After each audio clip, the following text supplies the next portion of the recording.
Hello, Marion. How are you doing this evening? I'm doing very well.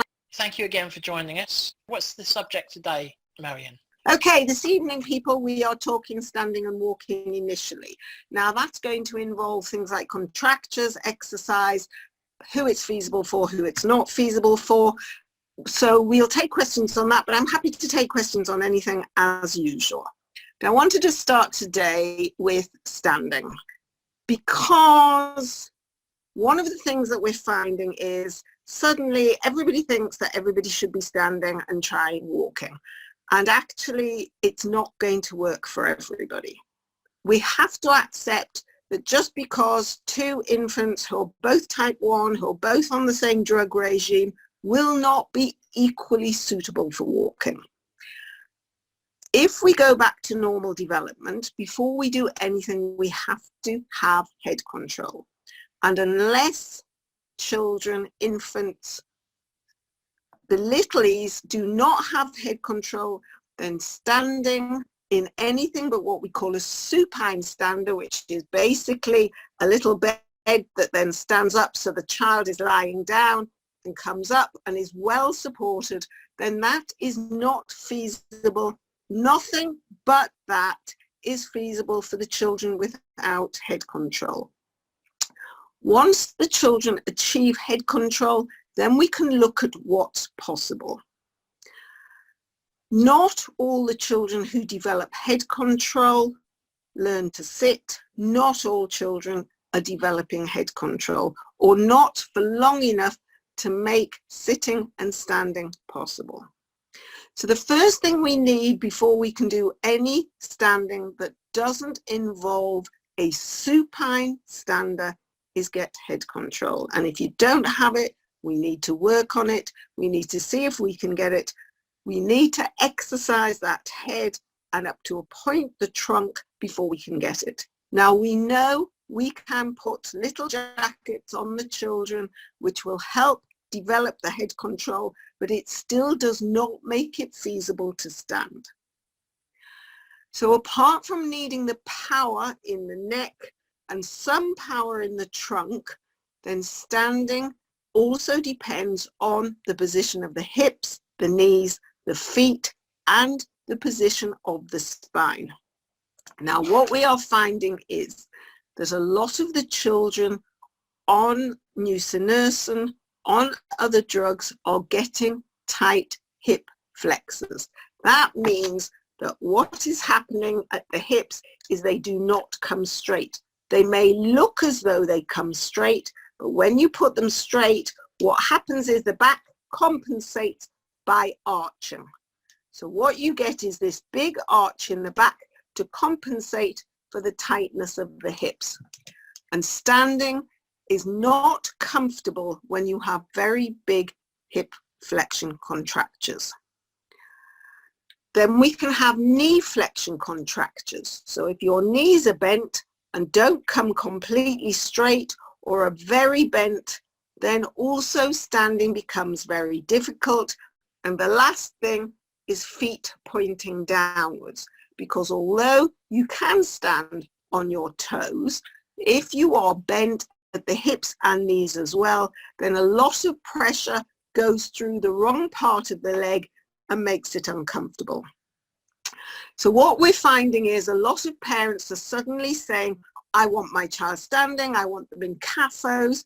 And like with absolutely everything, this all depends on good assessment of this head control, the spinal posture, the hip, knee and ankle contractures, and the overall power. On top of that, we have to look at what the spine is doing. Now, some children have what we call a kyphosis. That means that the only way they can sit is to lean their trunk forward with this curve developing in the back of their spine, particularly towards the top. Their head pokes and they have to balance sitting with their legs in what we call ring position. And it's a very, very difficult position to get out of. And the reason the children are doing this is because their hamstrings are pulling their pelvis backwards And the only reason way they can balance is by counteracting that pull of hamstring by leaning forward. So if we want to keep the children in a good position and want to get them upstanding, then we need to get them off the floor, off flat surfaces, onto a little seat or a stool, and try and get that spine up and the head straight. Otherwise, that is going to interfere with standing. If you're very curved and your chin is poking forwards when you're trying to stand, you're going to find it quite difficult, not comfortable, not functional. So why do we want to stand? People will say, oh, well, it helps with bone health. That's possibly not necessarily true. Some of the work that's come out of the endocrine centres in Australia have suggested that pure standing is not enough to get good bone health, and that actually vibration is better. Some of these crazy vibrating plates may help, but it's movement that actually is good for us. And not all the children can move even if they're in standing. So the first thing is we need to assess whether a child can stand. And no child should be going into CAFOs or any other orthoses or a standing frame until they have had a good assessment of the value of it. When we're talking about type 2, type 3, adults, spinal surgery is not a reason not to stand. It may be that your surgeon will say you may not stand for X months, you may not stand for X years, but ultimately you can stand after spinal surgery. You just have to get the agreement of your spinal surgeon. Now with magic rods, growing rods, whatever type of growing system you have, if that's what you have, again, you will have to discuss this with your surgeon, because not everybody agrees to standing with growing rods. And the reason is they are flexible, they take a lot of pressures, and they are not as solid as a fixed fusion. So nobody should stand who's had surgery without the agreement of their spinal surgeon. If you're no longer seeing your spinal surgeon, in other words, you have been discharged, then you will be able to stand, because it means you're completely fused and everything's finished. The problem often is the tightness of the hips, the knees and the feet. Sometimes even the spinal posture makes it difficult to stand. So let's assume that we've agreed not everybody is suitable for standing. So once we have decided we can stand, the first thing we have to think of is how we're going to do it. Do we have the trunk and hip control to stand independently, or do we need to stand in a standing frame? There are three main types of standing frame.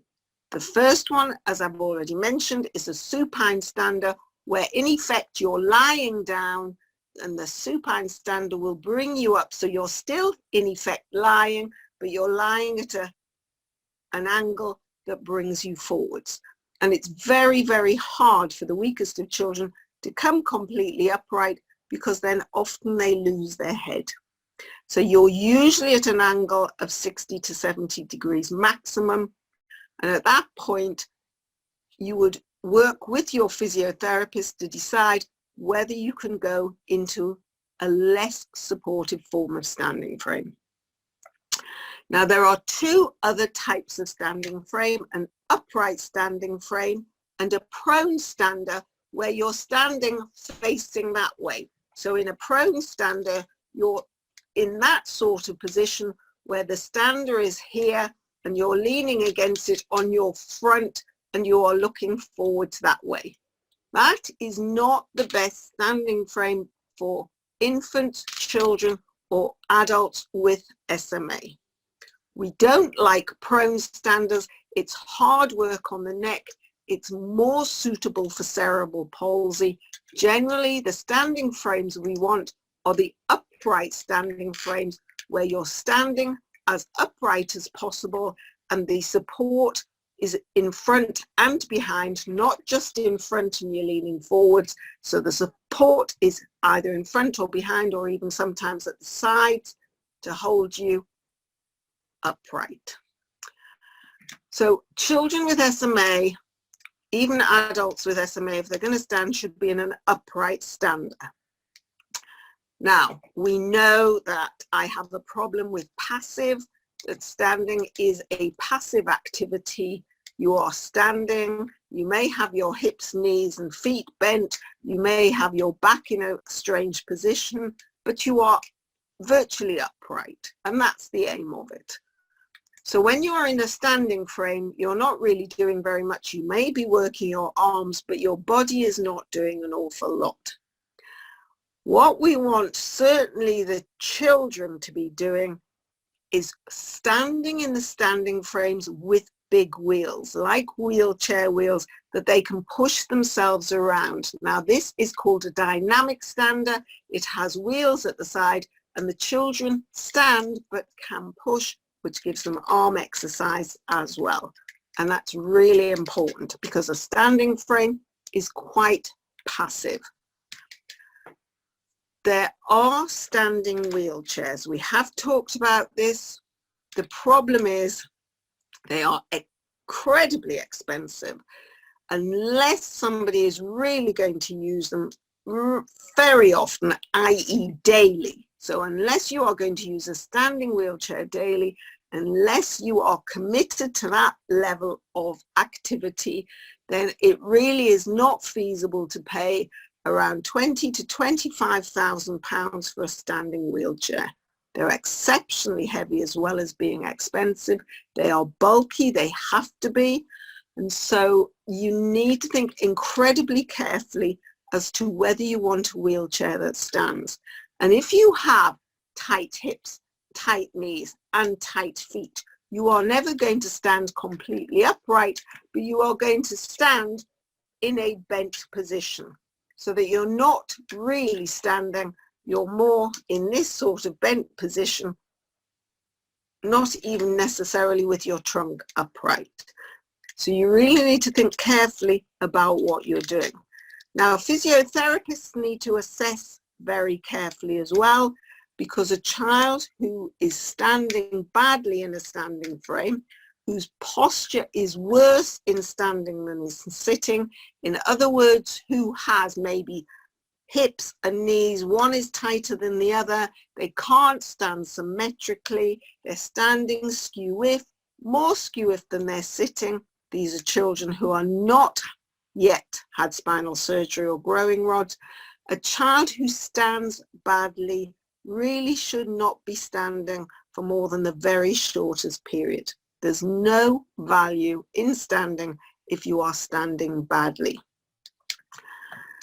So what we have got is children who cannot stand, and let's accept there are some who can't, and adults. Once we start standing, we're either talking about a supine stander or upright stander, possibly a standing wheelchair. Ideally, if it's an upright stander, it should have the big wheels to make it mobile, give the children exercise, but also give them some independent mobility. To be in nursery where you're just stuck standing in a standing frame when everybody else can run around is not fair. So if you can push the wheels of your wheelchair, then you can push a dynamic stander. Those are standing frames. Now the question is always asked, do I need, or does my child need to wear splints inside the frame? If your child has mobile, bendy ankles that tend to twist easily, then ideally they would have little ankle splints on their ankles in the standing frame to protect their ankles, unless they have a nice little boot that does the job. And I don't mean an orthopedic boot, they're too heavy, although some children do stand, just have the orthopedic boots for standing, but no other time, or little splints. Do they need knee splints?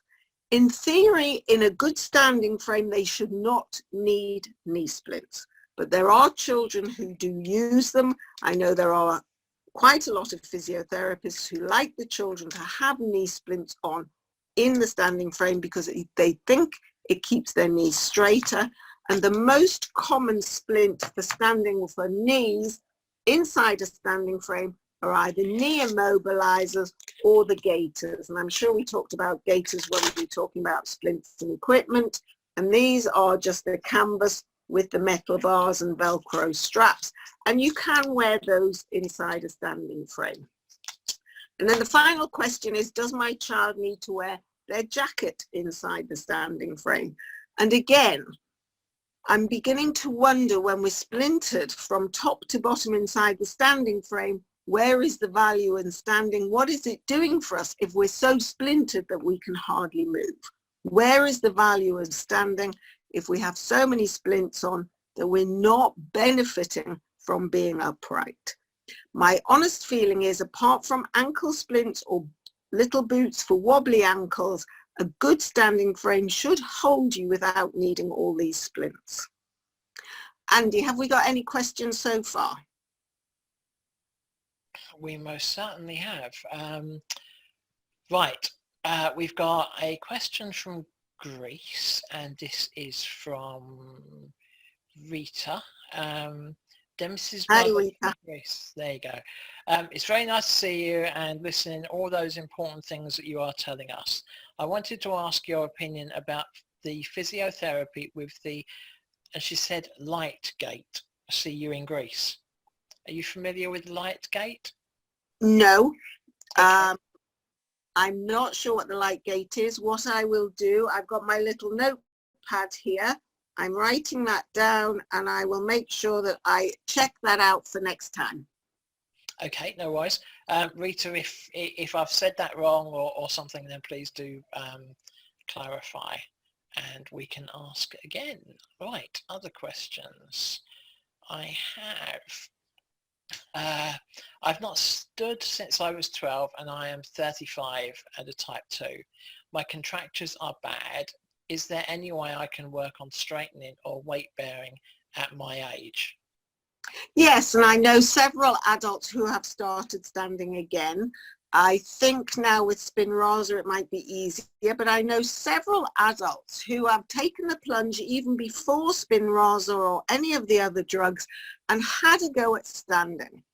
The problem is the contractures, and standing frames are extremely difficult to manage contractures. It's not a comfortable way to stand. One of the most effective ways to stand as an adult is with a standing sling. Now, basically that means going into a hoist, getting a standing sling, which gets you as upright as possible. And even if you're really hardly weight bearing, you're doing a bit of dangling. Now, I don't agree with this in children, but I think with adults, it's the place to start. Now, it may be that with hip, knee, and ankle tightness, you're not really weight bearing, but you'd have to work with a physiotherapist on this. It's not something you could do on your own. Unfortunately, I know that it's very difficult for a lot of adults to get physio, but I think once people start getting Spinraza, they really do need to demand physio to help them make the most of this. And if you want to stand, there are certainly ways of doing it. Doesn't have to be a ton of weight bearing. Start just with your feet, just with your toes, just with basically just bouncing your toes through the floor, getting a bit of the feeling and getting out of your wheelchair. Now, the other thing, of course, you can do, if you can get into a pool with help, is try some weight bearing in the water, so that somebody is basically taking the weight of your body and you are trying to get your feet on the floor. Now, that is difficult because your legs want to bob upwards, but there are ways of weighting your feet down to try and get them down in the water. And again, that is something worth trying. You can actually try proper ankle weights on your ankles in the water will help you get your feet down onto the bottom of the pool. People don't think at an ankle weight. Yes, you're going to have to dry them afterwards, but a bog standard little ankle weight, not half a ton. You don't want to be stuck to the bottom of the pool forever, but an ankle weight around your ankles, if you find your legs keep floating up in the water, may be a good way again of starting weight bearing. Okay. That's perfect. Okay, thank you. We've got another question coming from Charlotte. Elsie has the rabbit stander and wouldn't be able to stand without her CAFOs on inside it. Would you say it's still worth going in? In the rabbit, if she's doing it, if she's got her trunk free, if you feel she's working in it, I do know quite a lot of children who stand in their CAFOs in the frame, but I do wonder what is going on. My honest feeling is I prefer children in CAFOs to be standing in CAFOs. I understand that a lot of children stand in their CAFOs in standing frames because, and we'll come on to CAFOs, because it's easier, they can do it for longer, somebody doesn't have to be with them all the time. It doesn't have to be CAFOs, it could just be gaiters. Again, to use CAFOs, which is a very expensive piece of equipment, to stand in a standing frame, may not be the best piece of equipment. Now, if they have knee flexion contractures and they can't use gaiters, then soft cast splints or Scotch cast cylinders can be made for them, which are equally effective. It really does seem a strange use of CAFOs if you are not standing with the CAFOs out of the standing frame. It's fine to have CAFOs if you're using them out of the frame, but only to use them in the frame to me is not a good use of CAFOs. Okay, thank you. Another question from Claire. We have a prone stander. He can go in it for an hour at a time.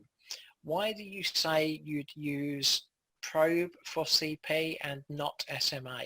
Thanks. My honest feeling is in prone standers, you're taking a lot of the weight on your stomach. So you're here with your head looking outwards. Now, there's a lot of feeling that there is often a pommel here so that you're hanging onto the pommel. You're not weight bearing completely. A lot of the weight is being taken through your front, through the front of your trunk and through the front of your thighs, rather than upright where the weight is going properly through your bones, through your center of gravity. So if, as the endocrine people say, that standing as such is not that useful for bone health, then prone standers are even less useful than upright standers where you're actually fully weight bearing through your legs. That's the first thing. The other thing is it's really tiring when you're at this angle like this to have to hold your head up to look forwards all the time.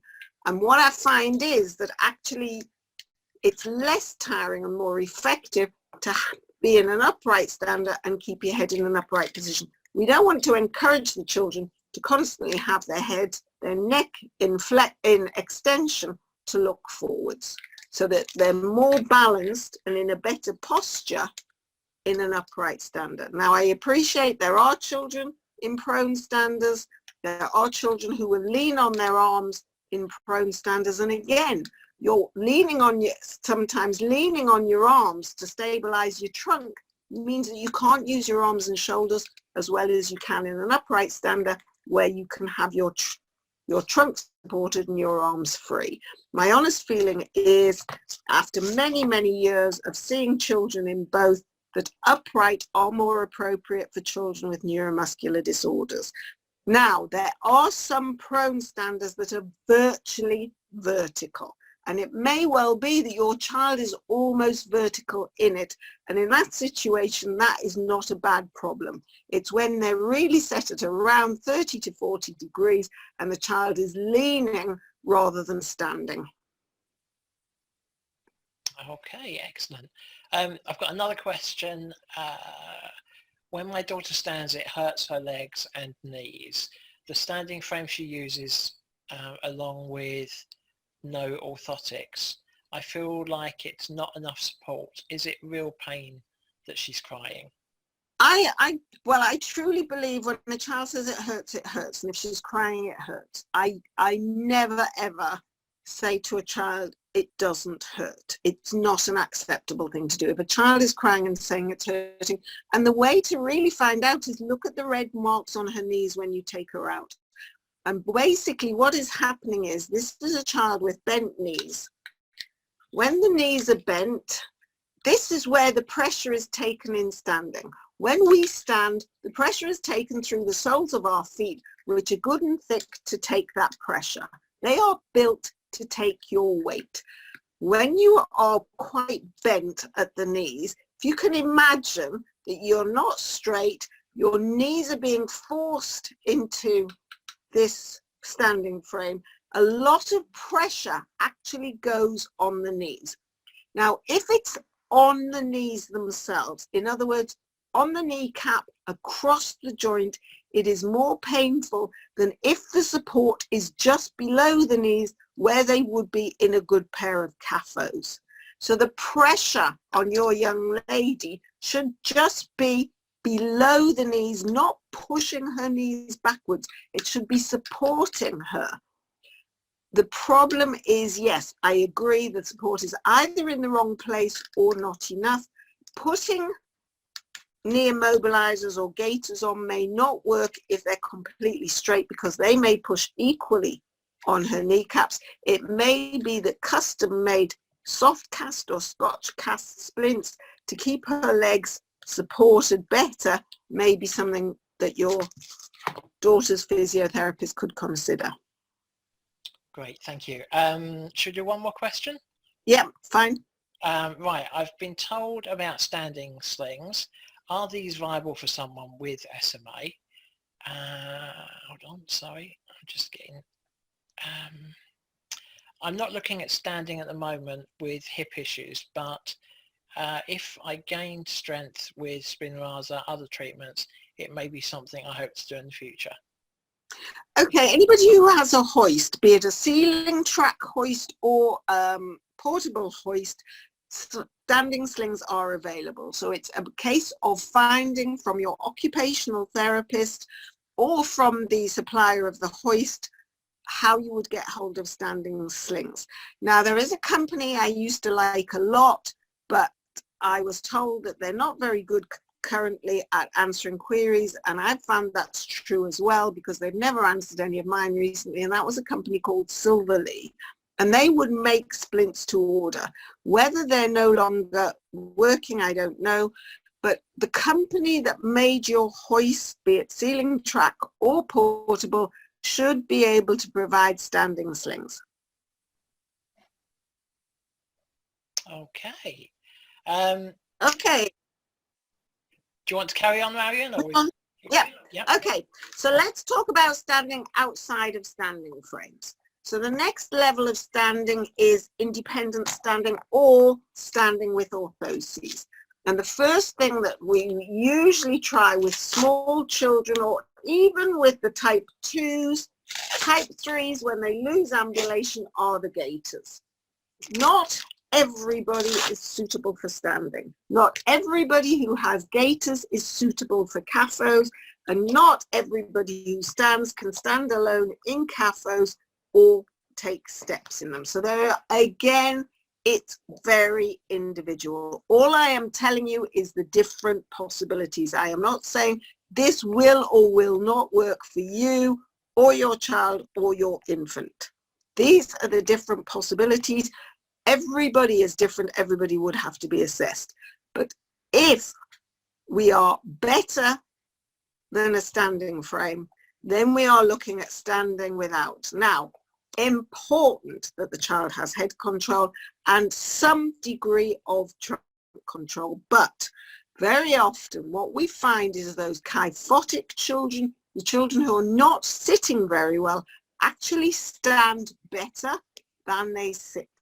And so what we do is we put them in gaiters, because it's the independent standing, the working the trunk, the working the pelvis, even inside the gaiters, they're working their knees. We want the work, and that's what the standing is all about. So we put on the gaiters around their legs quite tightly to hold them upright. They should be as high as possible. They should come down towards the ankles. Ideally, they will have a little foot splint or a boot on as well to control the ankles, unless they're reasonably strong. And once they're standing in gaiters, we need to get them symmetrical. That is the most important thing, is that if we're not symmetrical, if we cannot maintain symmetry, if we're always falling one way, again, we have to think, is this what we want to be doing at this point in time? It may be that we're not quite ready. It may be that we have asymmetrical contractures that need working on. It may be that we need to think about serial casting the knees or the feet.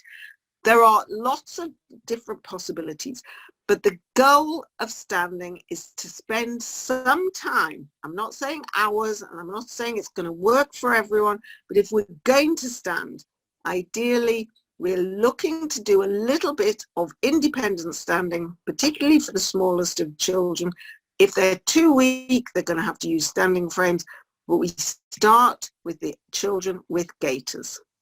Now, all our type 3s who lose ambulation are offered the use of gaiters.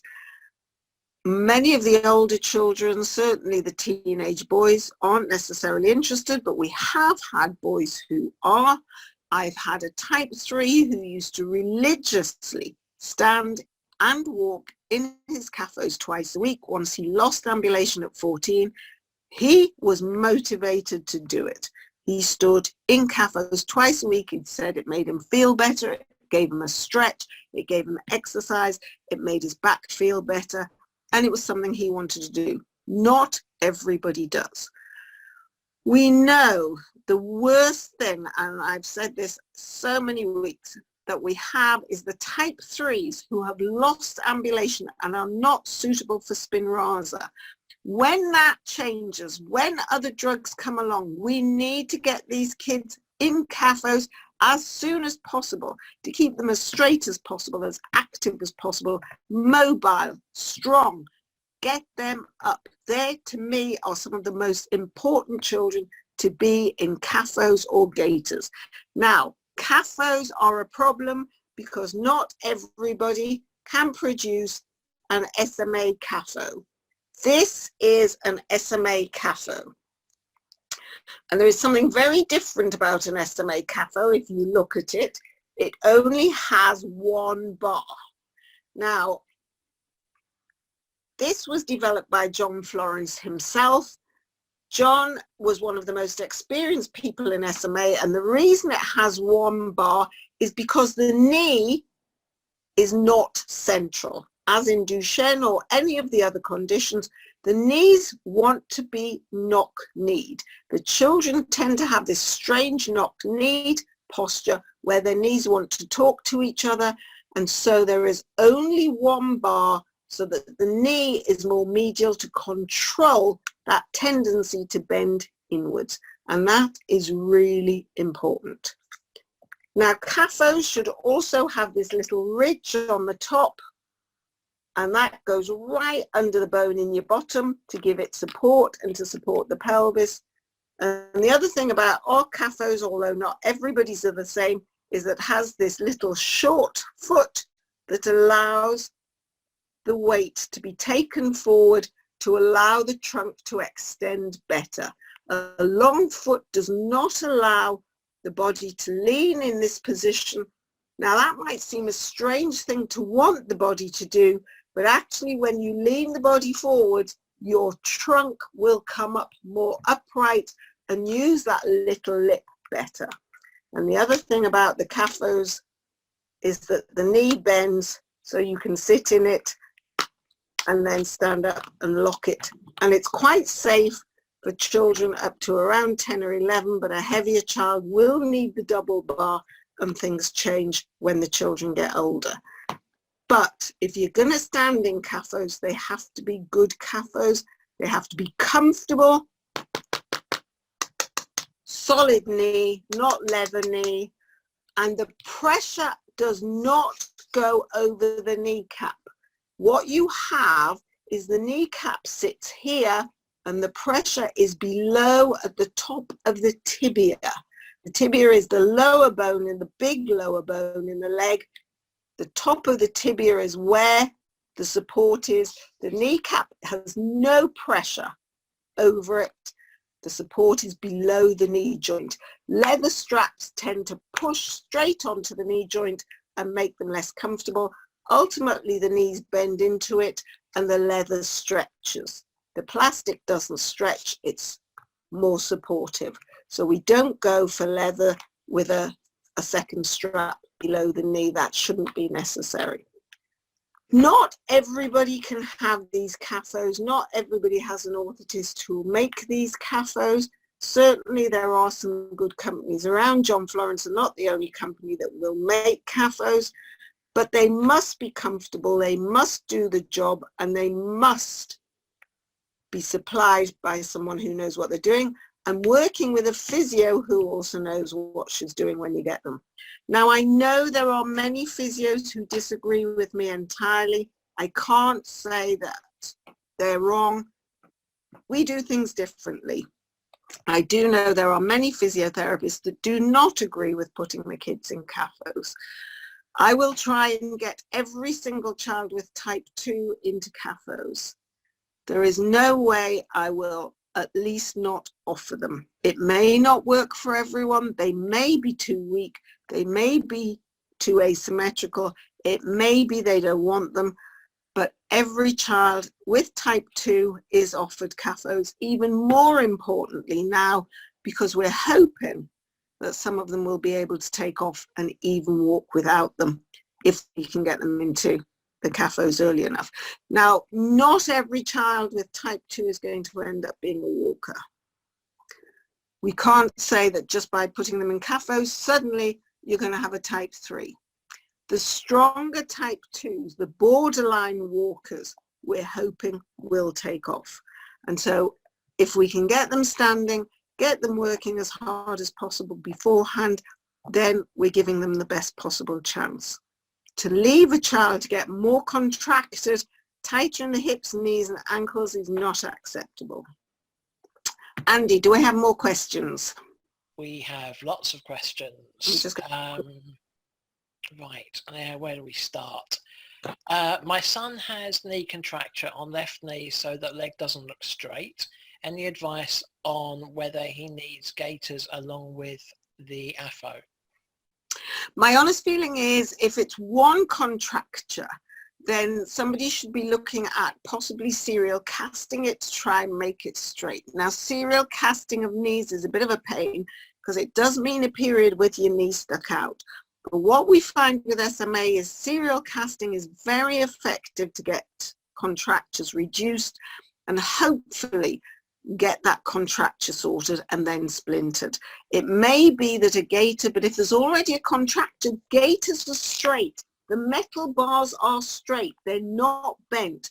There are knee immobilizers that can be adjusted to an angle to make them more comfortable to fit, but you can't put a straight gaiter over a bent knee comfortably. So either they've got to have tailored splints for those knees or a bit of serial casting or a CCD, contracture control device. Depends on the age of the child. If your physio can get one, it's like a splint that helps to stretch the knee. It should never ever be painful, nor should serial casting, to get that knee as straight as possible and try and get it as straight as the other one. Great, thank you very much. Right, we've got another question. Bear with me, it's quite a long one. So Yeah. Could you please ask how we can build walking back up for a type 3? We have 6 months of Spinraza. When using her walking frame, she supports herself with locked arms, uses her feet, but can't tell how much she's actually weight bearing. We're trying to build her independent standing, but 20 to 30 seconds fully locked out is as much as she can do. She crawls well and has started moving on high knees. She walks well with CAFOs and frame has started to do independent steps in them. I think what you're saying is that she's great in CAFOs, but as soon as you take them out, she's using a lot of arm. And what it sounds like is, although she's building up power, she's still really quite weak around the hips, and this is the problem. It does mean that somebody, presumably her physio, has got to start working on on those hips. And what she could possibly do, firstly, is again, walking in water, try and build up those hips with swimming. The other thing she could be doing is static standing. A lot of work in static standing. In other words, not trying to walk without her CAFOs, but just trying to learn to stand, to balance, do a little bit of jiggling, a little bit of dancing, a little bit of backwards and forwards, build up that hip power, because what is obvious is that where she is still having the greatest difficulty is around the hips. She needs work on her hip extensors, basically her bum muscles. The muscles at the front will get stronger quicker. So it's also important, really important, that your physio is keeping an eye out to make sure she's not suddenly developing hip flexion contractures, because that again will pull her pelvis forwards and make her lean her weight on her arms.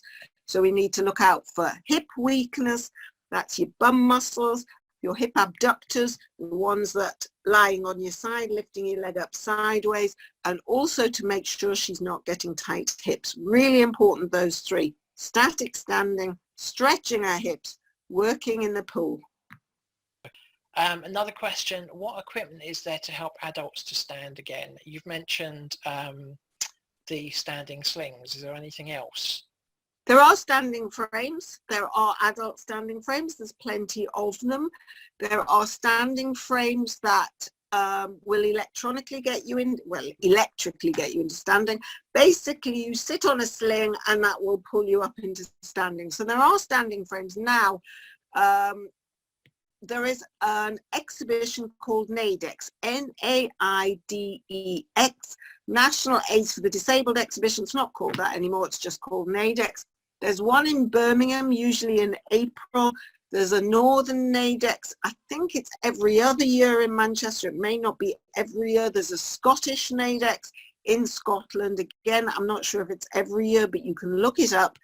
They will show you all the different bits of equipment, and very often the companies are there and they will show you, let you even try the different equipment for standing. Now, if you do not manage to get to one of these exhibitions, because admittedly it may be well away from where you are, the other people to contact, and this is my absolute go-to for any equipment for people with disabilities, is called the Disabled Living Foundation.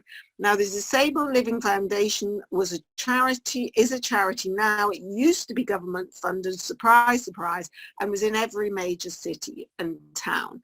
It no longer is, it's only in London. It's dlf.org.uk. As I say, it's a charity. You email them, tell them what you want information on, and they will send you absolutely everything as much as they can. They were very helpful with me recently. I needed some information on wheelchairs and they got straight back to me. You can email them, you can phone them. It is a charity, but they give you completely impartial advice on any piece of equipment. Great, thank you. Another question. Does the serial casting or any other alternative exist for arms as well as for elbow contractures, like you mentioned previously for knees? Elbows are a different matter altogether, and the reason that elbows are a different matter is the complexity of the joint. The elbow does two things. It bends and straightens, and that's quite easy, and that's the biceps muscle, this one that the men always like to show off. But there's another muscle that then turns the hand over and bends the elbow. So that's a dual movement. It's bend and twist. And that is a muscle here, that is brachioradialis. And the problem is, if the elbow is tight, straight up and down, you can stretch it. If it is tight but twisted as well, it's almost impossible to make it straight again. So while you can serially cast elbows, you can splint elbows. What is much harder is to then straighten it if your hand does not turn over completely palm up. And this is where you will have trouble. So no, you cannot fully stretch an elbow that is tight in the forearm as well. If it is merely tight straight up and down, yes, you can stretch it. In theory, you can serially cast it. It's a rare person that ever wants it done. And the reason being is that it's very hard, extremely hard, to do two at the same time because you can't get your hands anywhere. So you've got to appreciate the problem with serial casting elbows is the fact that you actually take away the use of that hand because you can't put it anywhere. What you can do is you can use removable splints, soft cast or cylinders, and try and work it that way so that at least for parts of the day your arm is free, but for a large part of the day when you're not using your arm, particularly when you're asleep, it is being stretched and straightened. So serial casting is difficult for elbows if you can't get palm up, but it's also difficult for elbows because in effect it takes away your hand, but it can be done in a different way. Great. Right, next question. We have, is there such a thing as too much standing? If it's uncomfortable, yes. And if it's fatiguing, yes. We have children who complain that they're tired, that their knees hurt, that they get, you know, that they start to flag and their head goes and their arms go. Also, what some of the children will complain about is their feet start to tingle, or when they come out of the standing frame, their knees hurt. So it's actually bending them again that hurts. So while some children can tolerate an hour or 2 hours, other children get to a maximum of 45 minutes. Better that you do it more often for shorter periods than do it one single long period and then get pain or over fatigue. Remember, one of the big issues with SMA is fatigue, and if you're getting over fatigue, it's not helpful. Better to do 2 shorter sessions or even 1 shorter session, split it up. But there are children who can stand for up to 2 hours with no problem at all, then that's fine. But not, and as I say, the children with contractures are more likely the ones to be getting tingly feet because it's a bit like pins and needles, being stuck in one position for a long time. Okay, excellent. Another question. My child, I think, could take steps but cannot hold her bottom in and keep upper body upright. Does anything exist to assist her doing this? We have a little problem that there's several children, particularly in private physio practices, are using standing slings and they're walking along with standing slings. Now what is happening is the standing slings are taking their weight, so in effect they're not fully weight bearing and they're scooting along on their feet, and we've had to stop a couple of kids from doing this because they've been getting tighter hips. What may be the most useful for your child, if you can get a physio with a proper standing sling who's really making sure she's weight bearing properly, it can help, but it's not the best solution. Either gaiters or CAFOs sound as though they're going to be the best thing for your young lady. Excellent. Can you walk or stand with hips out? Can it cause more damage? With hips that are out? Yes. Absolutely. There is nothing to stop a child walking on dislocated hips. The problem will become more acute for the better type 2s. What are we going to be doing with these hips? There was a time, even the standards of care that were published in 2018 said do not touch hips. No surgery, nothing, unless there's pain. Now we need to be looking again. We will be setting up a hips workshop in June, which I'll be able to tell you about, to try and get orthopedic surgeons to agree about what we are doing with these hips. So at that point, we will know more. But no, at the moment, you can't damage the hips. Basically, the joints aren't going to get worse. They're not going to come out more. Pain is the only thing we would really stop.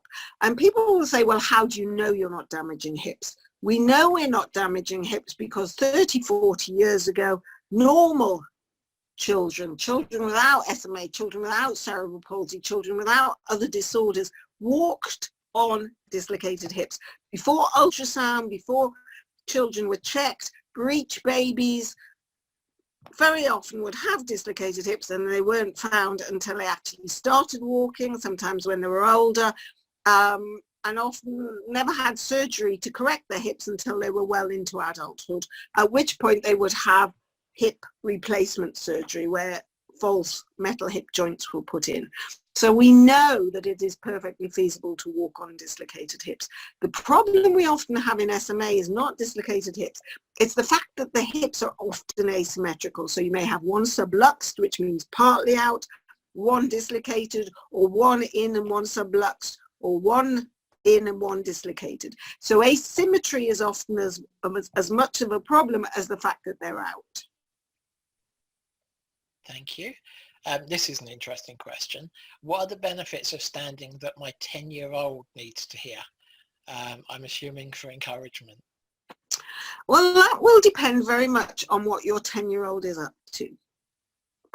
My honest feeling is by the time the children get to 10, they may feel that it's too much like hard work.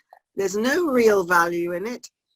We can't say that every child wants to walk. Every parent may want their child to walk, but not every child wants to walk. It could be too hard work. It really, really is difficult to say every child has to walk. A weaker type 2 may never walk functionally.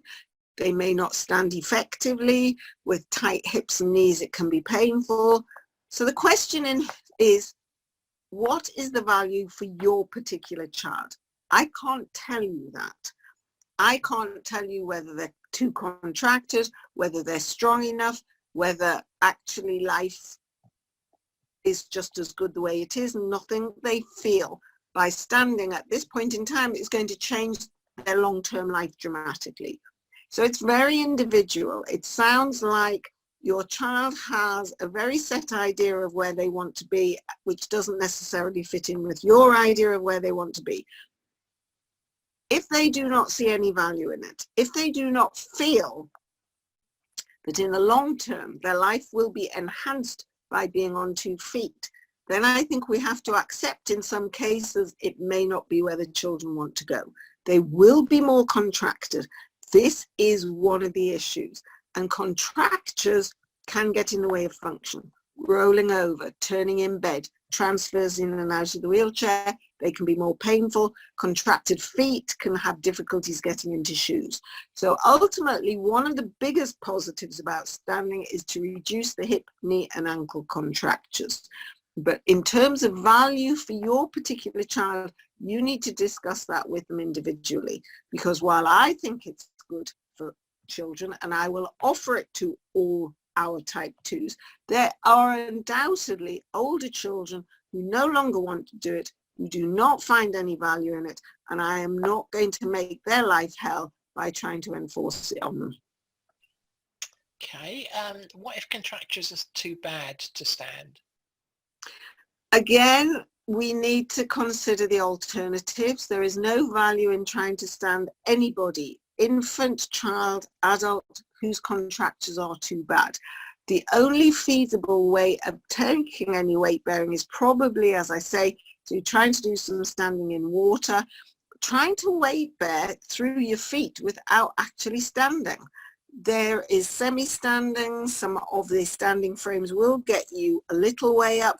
The question then is it comfortable? Is it feasible? Is it practical? And is it functional? And if it doesn't work for you or your child, fine. Standing is not the answer for everybody.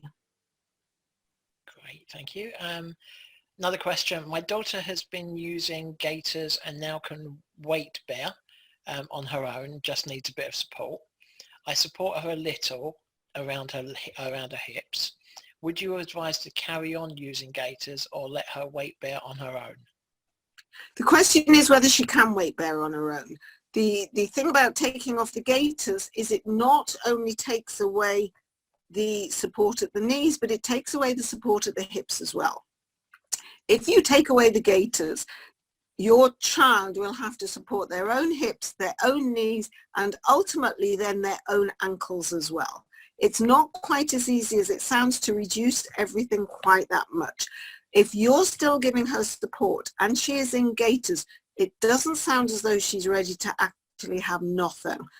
It may be that what you could look at is shorter gaiters to maybe look at the hips, but the hips are usually the last thing that get the power. The knees are often stronger than the hips, and the problem is we don't have something that can support the hips without supporting the knees as well. Nobody's ever invented anything that can just hold you up around the hips but doesn't then support the knees, because although you can go directly down to the feet, what you can have is what we call free knee CAFOs.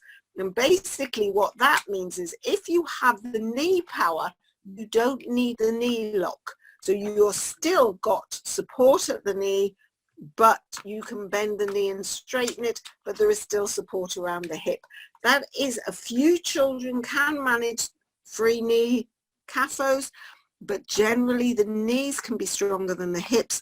The hips, it's really difficult to take the gaiters off if they don't have the hip control. But there's no harm in trying it. And again, in the water, with support around the knees from your hands, see how it goes. You can't know until you've tried, but make sure when you do try it, it's safe. One of the things that's very much, again, depending on the size and the age of the child, what I tend to do with small children is sit them on my knee. So they're sitting on my knee, I will hold their knees and their bottom and then bring them up to standing and use my hands to support them with something in front. So that's a good place to start, is sitting on your knee, but that only works for the smaller child. It won't work for a bigger child. They'll be too big for you to hold everything all together. Great stuff. So if I can't walk or can't stand, what can I do for my legs other than swimming? There are cycling machines. You can use cycling machines. There are, what we tend to do is we like to put slings. So we've been using a lot of TheraBand, and if you have somewhere to lie down, if you have a monkey bar, which is the bar that comes over the back of the bed, or if you have a portable hoist or even a hoist where you can attach the TheraBand, put your legs in it and swing backwards and forwards. So we do a lot of work using TheraBand as slings. Now, if you have a very astute physio who can get hold of slings for you, there are slings that you can get that you can do exercise with. There are frames that you can use in physio that will allow you to exercise your legs. Again, in slings, you can do it on your side, so you're swinging backwards and forwards. You can do it on your back, so you're swinging in and out. You can give resistance with the bands. You can give resistance downwards. So there are exercises you can do with your legs. We're using a lot of TheraBand for leg exercises, taking the weight. And if you can't have them hung up somewhere, then you need to get somebody working with you to use them. Okay. Another question, how can my physio be trained in neuromuscular physiotherapy? I feel her lack of knowledge could actually be more damaging. One of the problems that we have, and that's more with adult physios, is that very few adult physios have ever really worked with people with neuromuscular disorders. There are more and more training facilities available.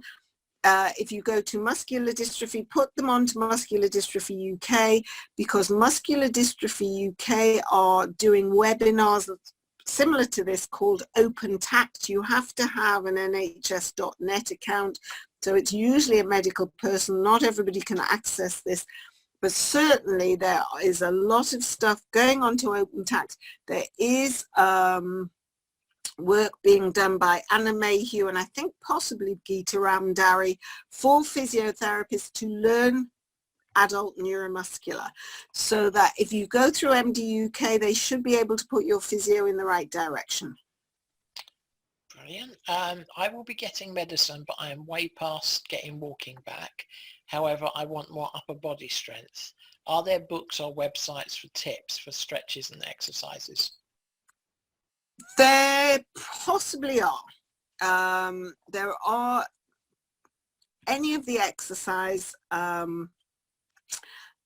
There's apps, there's stuff on YouTube. Just go in and find upper limb stuff. Now, TheraBand, which is the elastic band that we use a lot, the TheraBand activities are free. If you go onto the TheraBand website, you can download all their exercise stuff, a lot of upper limb stuff. We very much like TheraBand. There are different colors, which are different strengths. You can use little wrist weights, you can use little hand weights. We don't have a big problem with weights for SMA, but what we do say is do not fatigue and do not use high weights. Certainly a kilo is the very maximum we would recommend, unless you were a good type 3. We wouldn't say anything more than a kilo, but as I say, you could be doing just literally wearing wrist weights virtually all the time and doing all your activities, moving your arms with wrist weights. There are exercise groups. You could look at doing things like Pilates in wheelchairs. There is any number, as I say, of exercise apps you can download onto your phone and have a look at those, or even onto an iPad or computer. Great. And for those watching either now or later, Lucy's just posted a link to TheraBand's in the chat section, comment section. Last question I've got now. What age do orthotics like CAFOs stop being made? I have a young man who still has CAFOs at 31. I have a young lady, not with SMA, I admit, but something quite similar. I have a young lady who I know of who still stands daily, and she's about 34 or 35. So really, there are companies who will make them for adults. Now, they may not be as many as children, but certainly Peacocks in Newcastle will make them for adults. John Florence will make them for adults, but only adults with neuromuscular. Usually it is their patients who have come up through the ranks, who've stopped being a child, and whose GP or local consultant will allow them to continue through John Florence. But in theory, if you can get straight enough and you have the trunk control, there is no age limit. As I say, my young man who left quite a long time ago, type 3, he continued, he started in his CAFOs around 14. When he left us at 17, he was still using them twice a day. I can only assume that if they broke, he would have had to go back to John Florence to get them made again. I don't know if he did continue, but he was very committed to it. So yes, there are adults in CAFOs. Excellent. I said last question, but there's another couple coming in, so let's crack on. This isn't standing related, but my 10-year-old son type 2 wears AFOs at night as one of his feet turn in. He doesn't mind wearing them, and we have noticed it is better since wearing them at night, but his feet and socks are saturated with sweat when he takes them off. We've tried all different types of material socks. He wears them for some of the day too, and they don't sweat then. Are there different types of AFOs used for nighttime use? We generally know the daytime and the nighttime are the same. They are a sweaty bunch at night in bed. I don't know if he has lined AFOs. These are our AFOs. They are not lined. There is no lining in them. The only times they are lined is at the edges here at the sides to stop the bones rubbing, but there's no lining. This is straight onto the plastic. There are some holes at the back. I'm not convinced they make them a lot cooler. There is also a hole at the bottom. Everybody says it's for the sweat to drip out. It's actually not. It's you can just see the hole there. It's actually to make sure the heel is down. So what we do is we recommend that the splints are unlined, and it's very hard to get cotton to put on the feet, but that's what you need. You need something cotton, ideally. Bamboo is the latest material that everybody says is not sweaty. Maybe bamboo socks, I'm sure they are available. Cotton socks. Now, if you can get it, if your physio is quite good, there is something called jersey bouclette. It is like a toweling material. It's 100% cotton.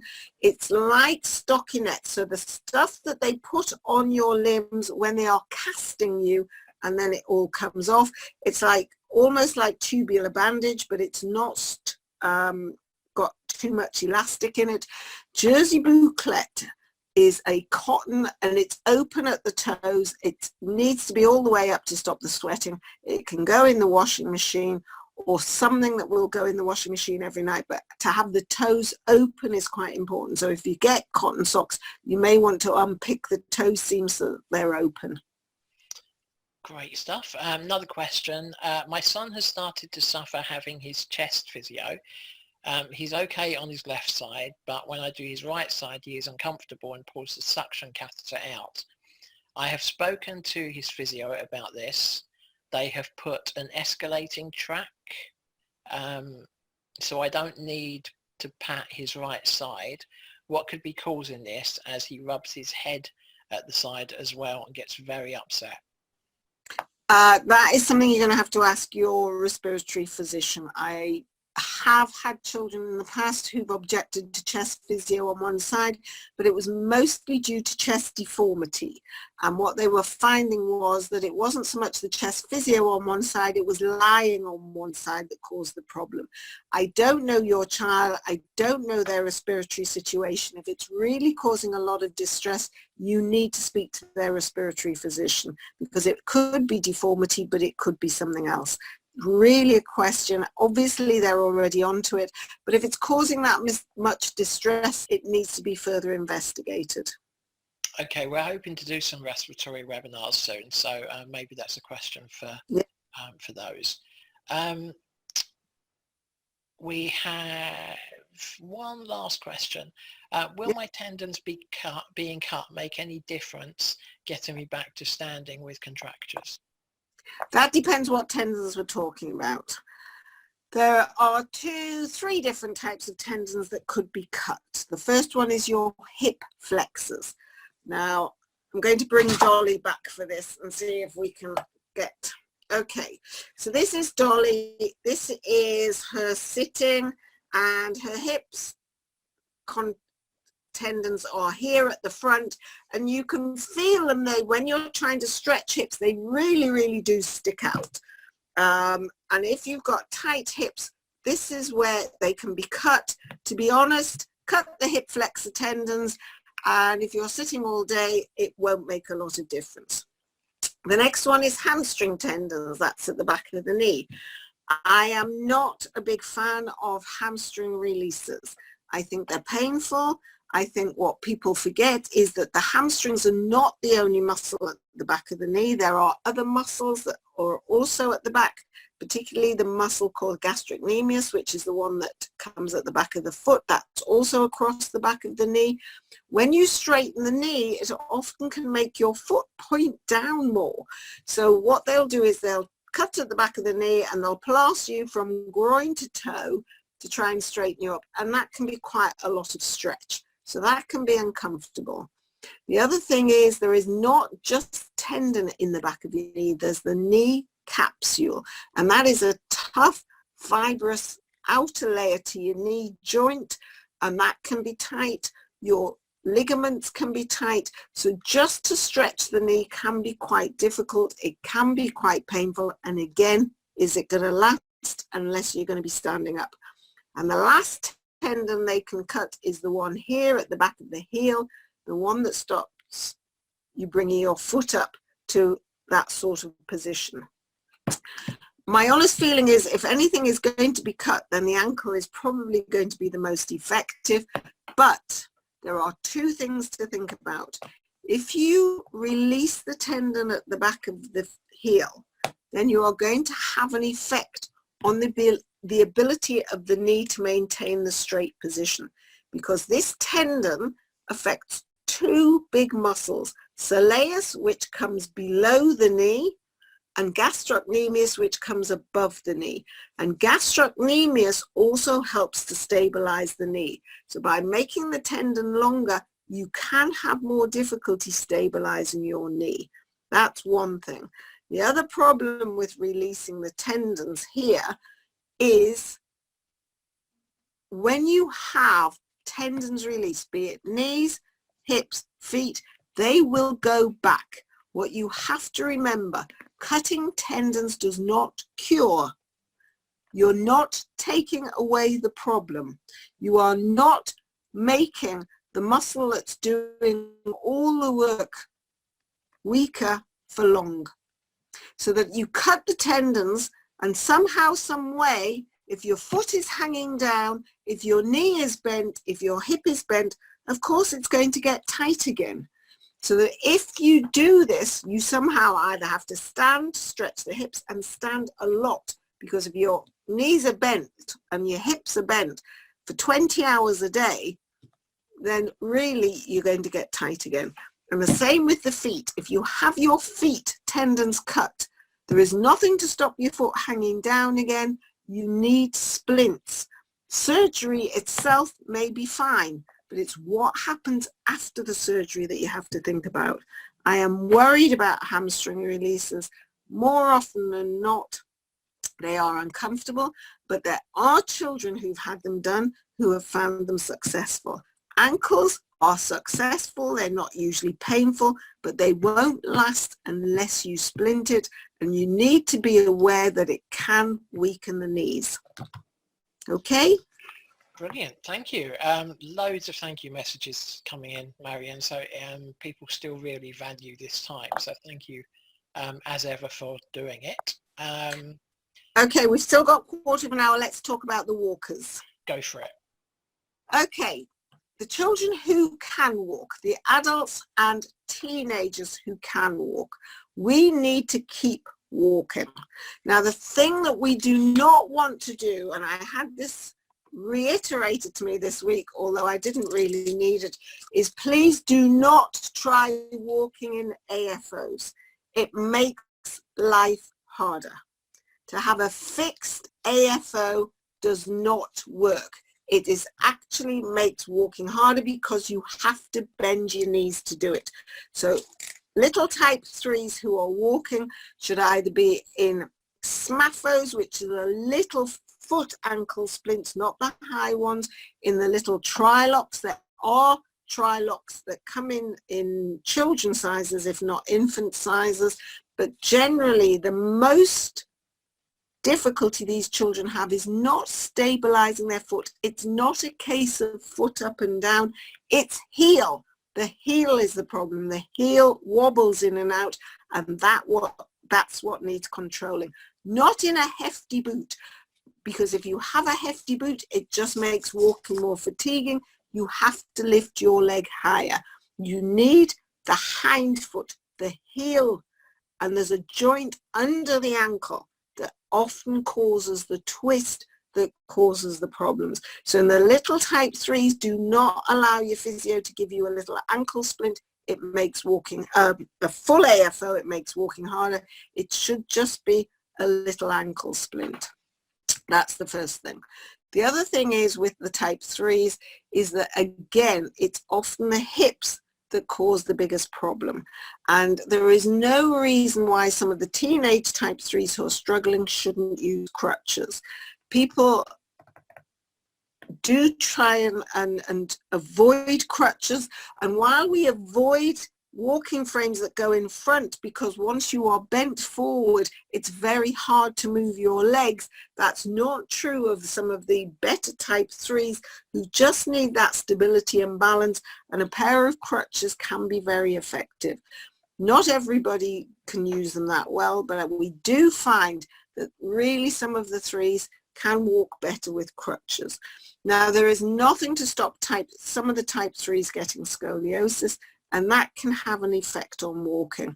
So we need to really work on the symmetry, on the spine. There's a lot of work we can be doing on stretching. The type 3s really do need a lot of work on keeping their trunk mobile, a lot of peanut work, a lot of ball work. Actually, asymmetry is the biggest problem we have with the type 3s, that they have a stronger side that makes them go one way or the other, that makes their spine go off. It's not so much hips. If there's a very small type 3 who loses ambulation early, hips can be a problem, but it's rare, but they can still get scoliosis. So the type 3s who are walking, hopefully the Spinraza or any other drugs will keep those 3s walking. And that is the big hope. And I do know of one young man who is still walking with Spinraza who wouldn't have been without it. So we know that the Spinraza helps. So let's keep that exercise going. Let's get those type 3s working. Let's get those physios mobilized, because I know one of the biggest problems we have is that ambulant children get less physio. So parents of type 3s, you really do need your physios to be working your kids hard. Lot of input. It's not a group that can be neglected because they're ambulant. It's not that simple. They need as much work as the 2s, if not more. So really make it fun. You know, let's go back to what we were talking about, exercise. This does not have to be boring exercise. This has to be activity, has to be play, has to be fun, has to be worth doing. Sit on a therapy ball and jiggle while you're watching TV, while you're on your Xbox. But let's get those kids kept on their feet. Great stuff. So how we doing? Any more questions? No, I don't think so. But if anybody has any questions after the event, then please do feel free to pass them on to Lucy or myself, and we'll pass them on to Marion. Just to reiterate, not everybody's going to be a standard. Not everybody's going to work in CAFOs. Not everybody can get CAFOs, I accept. But ultimately, it's the thought that counts. Let's keep these kids moving. Let's keep these adults going. Come on, adults, off your butts, in that water, in your standing slings. Let's get moving. Andy, over to you on that one. Yeah, absolutely. I'll go and buy my sling this weekend. All right, brilliant. Well, thanks very much for your time, Marion. And see you next month. See you next month. Lovely. Bye-bye. Bye.